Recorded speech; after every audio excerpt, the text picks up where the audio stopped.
Happy Uttarayan સર્વે મિત્રો, સખાઓ, ભાઈઓ, બહેનો. ઉત્તરાયણમાં જેમ સૂર્યદેવ એની ઉધ્વ ગતિ પ્રાપ્ત કરે છે ઉત્તર ગોરાર્ધ તરફ, ઉત્તરાયણ એટલે એ રીતે તમારી પણ જીવનમાં ઉધ્વ ગતિ પ્રાપ્ત થાય, તમારી આધ્યાત્મિક ઉન્નતિ થાય, તમારી આર્થિક ઉન્નતિ થાય, તમારી શરીરમાં ક્રાંતિ પ્રાપ્ત થાય, એવી સંજય બોધીવાલા તરફથી સર્વે સખાઓ મિત્રોને શુભેચ્છા. ઉત્તરાયણ એટલે ઉત્તર વત્તા અયન, આ ત્રણ શબ્દથી ઉત્તરાયણ શબ્દ બને છે. ઉત્ત એટલે કે ઊંચું, તર એટલે કે શ્રેષ્ઠ, અને અયન એટલે કે ગતિ. તમે સર્વે સખાઓ મિત્રોને સર્વોચ્ચ સર્વશ્રેષ્ઠ ગતિ મળે, ઉચ્ચ સ્થાન મળે એવી શુભેચ્છા. ઉત્તરાયણ તહેવાર એ મોજ મસ્તીનો તહેવાર તો છે, કાઇટ ફ્લાઇંગ કરીને, પણ સાથે સાથે આપણી આધ્યાત્મિક ક્રાંતિનો પણ તહેવાર છે, આધ્યાત્મિક ઉન્નતિનો તહેવાર છે. સૂર્ય એટલે કે આત્મ સ્વરૂપે જે આપણા હૃદય, આપણા આત્મા તરીકે રહેલો છે, તેની નજીક જવાનો સમય છે.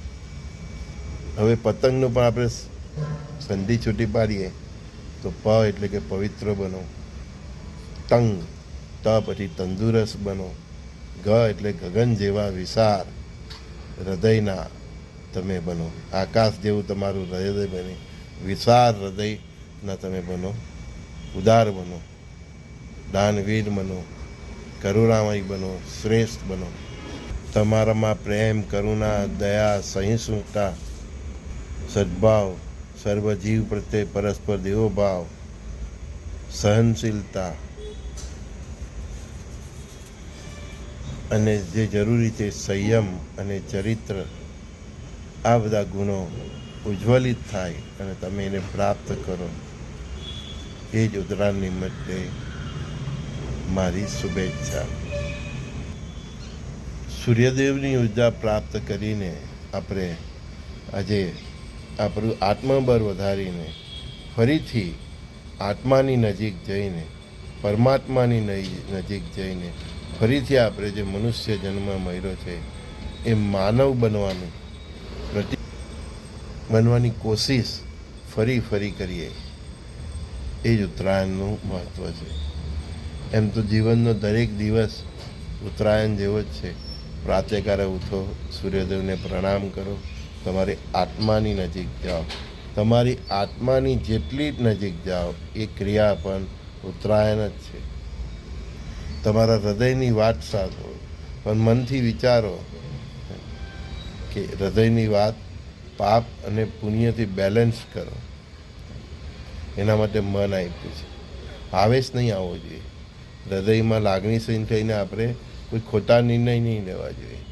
તો ઉત્તરાયણથી એ શીખવાનું છે કે આપણે જ્યાં છે ત્યાંથી આપણે ઉત્તર પ્રગતિ કરવાની છે. ઇન તો શોર્ટ કહીએ ને ભાઈ, આધ્યાત્મિક ઉત્કર્ષ એની ક્રાંતિ, એ ઉત્ક્રાંતિ પોતાની આત્માની નજીક જવાનો પ્રયત્ન કરવો, ખુદમાં સ્થિર થવાનો પ્રયત્ન કરો, ખુદને સમજવાનો પ્રયત્ન કરો અને આત્મામાં રહેલ પરમાત્માનો અહેસાસ કરવાનો પ્રયત્ન કરવો, એ જ ઉત્તરાયણ. એનું ખગોળીય મહત્ત્વ અલગ છે, બરાબર, કે સૂર્યદેવ ઉત્તર ગોરાર્ધ તરફ ગતિ કરે છે, ઉત્તર ગોરાર્ધ અને દક્ષિણ ગોરાર્ધ. જુલાઈ સુધી સૂર્યદેવની ઉત્તર તરફની ગતિ રહે, એટલે ગરમી પણ આપણને હવે ધીરે ધીરે શિયાળું જશે ને ઉનાળો આવશે ને પછી એમ.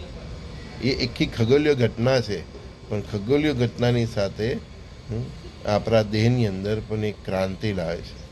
તો ચહેરા પર તેજ તો આવે છે, પણ એ ચહેરા પર તેજ આપણા આત્માના ઉજાસનું હોવું જોઈએ, કેમ કે સૂર્યદેવ આપણી આત્માનો કારક છે. આ સમગ્ર વિશ્વને અત્યારે આ ક્રાંતિની જરૂર છે.